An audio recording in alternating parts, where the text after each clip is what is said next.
박제된 정보가 아닌 실생활에 유용한 문화 정보의 혁신. 대국민 중심적인 시각에서 바꿔보고자 하는 행정 혁신 패러다임.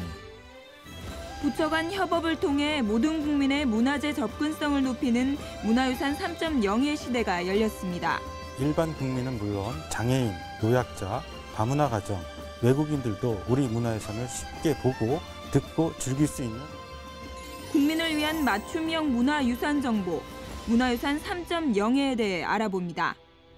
문화유산 3.0을 아십니까? 정부가 추진하는 정부 3.0의 일환인데요.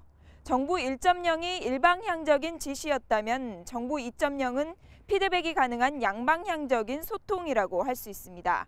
정보 공개를 바탕으로 하는 다방향 소통인 정부 3.0. 그의 일환인 문화유산 3.0을 지금 알아봅니다. 지난 6월 정부는 정부 3.0을 국정과제로 두고 정보 공개를 통한 국민과의 소통을 약속했습니다. 정부 3.0은 그동안 펼쳐왔던 정보 공개의 차원을 넘어서 정부의 운영 방식을 국가 중심에서 국민 중심으로 바꾸는 전면적인 패러다임의 전환을 의미합니다. 정부 3.0의 일환인 문화유산 3.0은 문화재청이 지닌 정보를 개방하고 공유해 국민 개개인을 위한 맞춤형 정책을 펼쳐 나가겠다는 건데요. 문화유산을 통해 국민이 행복해지는 사회를 열겠다는 다짐입니다.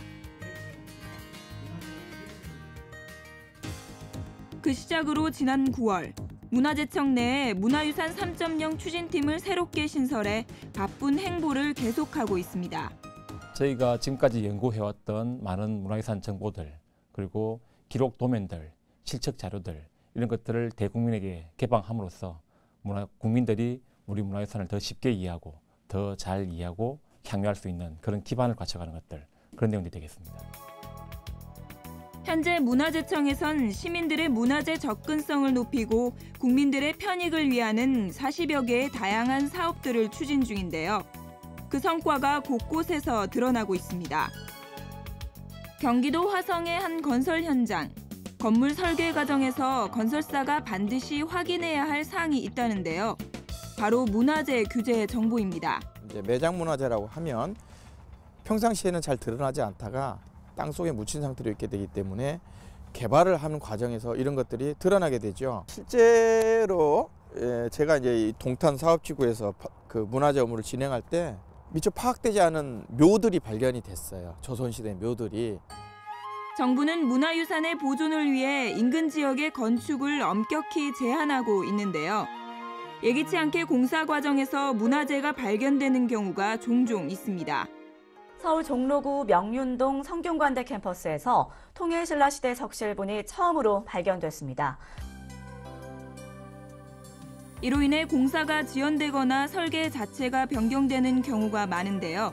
동대문 역사문화공원의 경우 원래 편익시설이 들어설 예정이었지만 공사 과정에서 문화재가 발굴되면서 역사문화공원으로 설계 자체가 변경되기도 했습니다.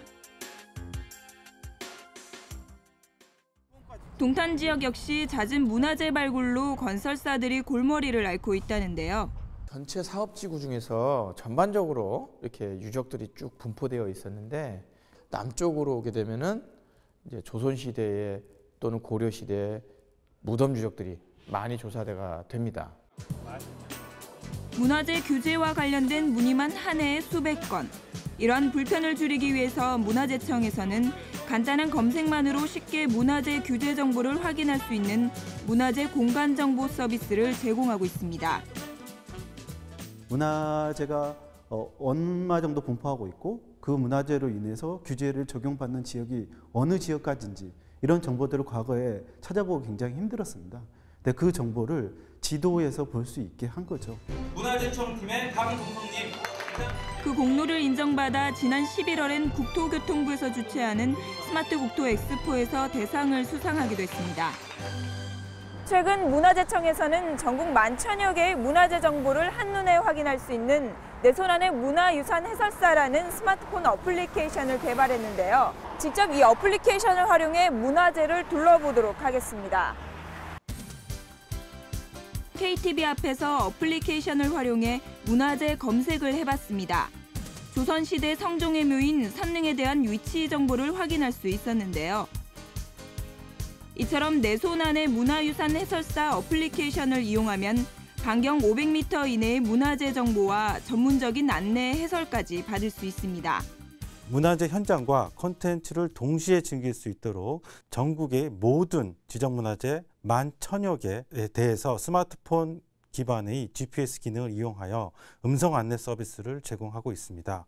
근정전 경복궁 근정전은 조선시대 법궁인 곳이다. 한국어는 물론 영어, 중국어 등 외국어 해설 서비스와 다양한 콘텐츠들도 함께 지원하고 있는데요. 문화유산에 대한 국민의 접근성이 한 단계 높아졌습니다. 첨단 기술의 활용으로 문화 소외계층의 정보 접근성도 높였습니다. 예, 보통 보이스 코드 위치는 우측 상단에 이렇게 놓는 곳으로 표준화돼 있다고 하더라고요. 그 다음에 이제 이게 문자로 이렇게 크게 나와요. 그러면 이제 시력이 떨어지신 분들 음성으로도 서비스 되니까 이렇게 들으시면 되거든요. 보이스 아이코드는 지면에 인쇄된 글자를 음성으로 자동 변환해주는 서비스인데요. 현재 문화재청에서 발간되는 모든 잡지에는 보이스 아이코드가 삽입되어 있습니다. 글자 읽고 하는데 문제 없으신 분들은 상관이 없지만 그렇지 않은 분들 경우에는 이 정보에 접근하는 게 어렵다는 거를 그전에는 많이 인식을 못했던 것 같아요. 시각장애인과 저시력자 등 그동안 한글을 읽는 데 어려움이 있던 이들도 이제 스마트폰만 있으면 누구나 쉽게 문화유산 정보를 얻을 수 있게 됐습니다. 국민의 목소리에 귀 기울이고 시민들에게 보다 가까이 다가서기 위한 국민공감 아이디어 공모도 진행하고 있습니다. 저희가 대국민 서비스를 지향한다고 했지만 여전히 저희가 모르는 분야가 있을 거라고 생각합니다. 그래서 일반 국민들께서 문화유산에 대해서 어떻게 생각하고 계시고 어떤 정보가 더 필요한지 그런 수요를 바탕으로 내년도 3.0 계획을 다시 세워보고자 지금 대국민 홍보를 하고 있고 올 연말까지 많은 아이디어를 주시면 그 내용을 바탕으로 해서 새로운 과제들을 발굴해 볼까 합니다. 문화유산의 정보 공개로 더욱 풍요로워지는 국민들의 삶, 문화유산 3.0. 앞으로가 더욱 기대됩니다.